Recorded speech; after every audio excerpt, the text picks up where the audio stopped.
Guys, papagsipan natin yung kuya kong natutulog. Yung ate ko pala.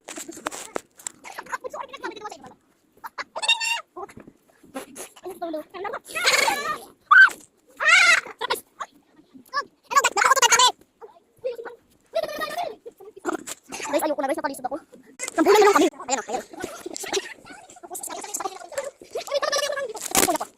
Ito pa yung ating guys. Guys, para sa inyo po. Yung ating isa, laging kulog ka ng bulong. Ayun o. Yak, madudura. Pahiga na lang ako. Uy, may ano naman. Aray, naman si kuya. Sabi alam ko na. Sabi ko tayo dito. Yun guys, shout out nga pala sa bahay-bahay yan namin. Yan guys. Uy, sige po.